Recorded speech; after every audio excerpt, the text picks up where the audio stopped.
반갑습니다 여러분, 전한길입니다. 오늘이 2024년 12월 17일입니다. 비상계엄 선포된 지 2주가 지났고 국회 탄핵안이 통과된 지 이제 3일이 지났습니다. 이러다가 대한민국이 침몰하는 건 아닌가? 그리고 앞으로 대한민국 미래는 어떻게 될 것인가에 대해서 대한민국 국민이라면 누구나 다 걱정하고 계실 겁니다. 언론에서는 이렇다 저렇다 말들도 많고 국민들을 갈라놓게 하고 판단을 흐리게 합니다. 저는 분명히 말씀드립니다만은 꿈에라도 거짓말하지 말라라고 하셨던 도산 창호 선생의 말씀처럼 오직 진실 그대로만 여러분들에게 제가 욕먹을 각오하고 말씀드리고자 합니다. 이런 상황 속에서 여당에서는 헌법재판관 9인이 돼야 되는 현재 6인밖에 없으니 3인이 부족하지 않습니까? 그래서 야당에서 제안하는 3인을 국회에서 제안할 테니까 빨리 정부에서 받아들여달라. 그래서 빨리 9인 체제 만들어서 모든 결정을 9인 완성된 헌법재판관들에 맡기자라고 하는데 여당에서는 또 유불리를 따지고 반대하고 있습니다. 그리고 야당에서는 대통령들 이 틈을 타서 국무총리 대행체제 아닙니까? 그래서 민주당 내에서도 반발이 있었고 기업하는 사람들에게는 치명적인 바로 양국법과 노란봉투법까지 통과시키고자 하는 거죠. 그리고 만약 이것도 반대한다면 국무총리 너도 탄핵하겠다 협박하고 있지 않습니까? 이걸 지켜보고 있는 국민들 입장에서는 다시 또 분열되지 않습니까? 지금 다 알다시피 대한민국을 전 세계인들이 걱정하고 있습니다. 참 웃기지 않습니까? 이 대한민국이 전 세계인들로부터 또 우방으로부터 우려를 받고 있는 나라가 되었습니다.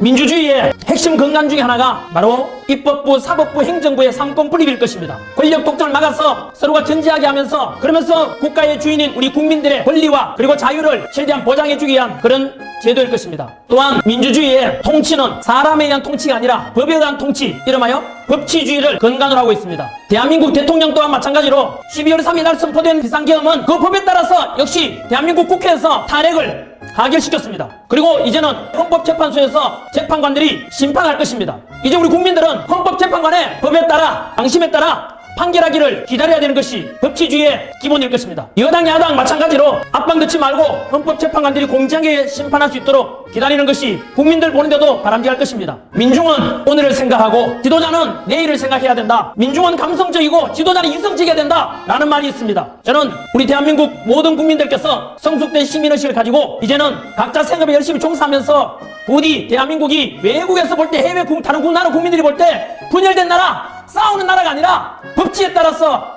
저렇게 탄핵도 될 수 있고 다시 또 법에 따라서 이렇게 자연스럽게 통치가 이루어지는 참 멋진 나라구나 라는 그런 모범이 되기를 다 함께 소망해 봅니다. 여러분, 지금 대한민국의 세계적인 위상이 어느 정도인지 아십니까? 국력이 세계에서 6위랍니다. 제조업은 5위, 군사력도 5위, 수출액도 6위고 우리보다 인구가 2배가 넘는 일본과 드디어 올해는 수출액이 비슷해졌습니다. 저 북한에서 김정은 공산당 치하에 있는 북한보다 우리나라는 GDP가 무려 30배가 더 많습니다. 수출액은 얼마나 더 많은지 압니까? 무려 900배가 많습니다. 이런 대한민국의 위상 하루아침에 이루어진 건 아니지 않겠습니까? 하지만 최근 몇 년 사이에 우리 대한민국에는 다들 느끼겠지만 진보 보수 간의 갈등이 극에 달하게 되고 좌우의 갈등이 극에 달하게 되고 세대 간 갈등, 남녀 간 갈등, 노사 간 갈등까지도 너무나 갈등이 심화되고 있습니다. 급기야 지금 이 시대 21세기 있어서는 안 될 이런 비극적인 비상계엄과 대통령 탄핵이라는 이런 일이 발생하고 정말로 눈앞이 캄캄합니다. 이러다가 다시 대한민국 무너지는 거 아닐까? 어디서부터 손을 써야 될지 어떻게 해결해야 될지 눈앞이 캄캄할 겁니다. 하지만 이런 말이 있습니다. 중요할수록 간단하고 위대할수록 상식적이라는 말이 있습니다. 다시 한 번 더 대한민국 희망을 가지고 상식을 되살리면 됩니다.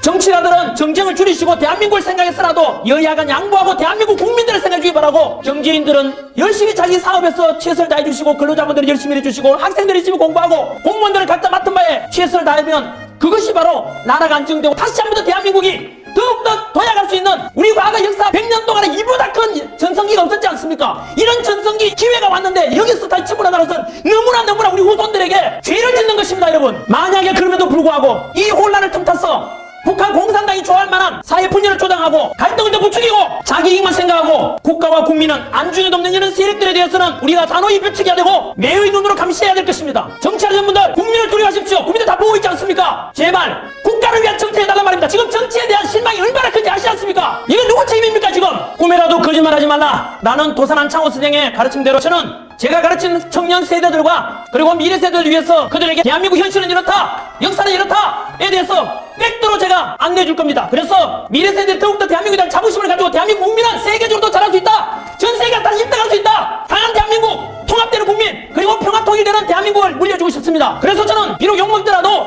진실을 말할 것입니다. 도산 창호의 가르침을 그대로 실천해 볼 것입니다. 이 영상을 저는 모든 국민들에게 보여드리고 싶습니다. 그래서 다시 한 번 더 대한민국 일어나자, 뭉치자, 희망이 있다, 이걸 심어드리고 싶습니다. 그래서 저는 대한민국 청년 세대, 미래 세대들에게 희망스러운 대한민국 3포, 5포 세대가 아니라 자랑스러운 대한민국, 희망 있는 대한민국, 그런 정책들이 만들어질 수 있도록 최선을 다하겠습니다. 앞으로 한번 지켜봐 주십시오. 감사합니다.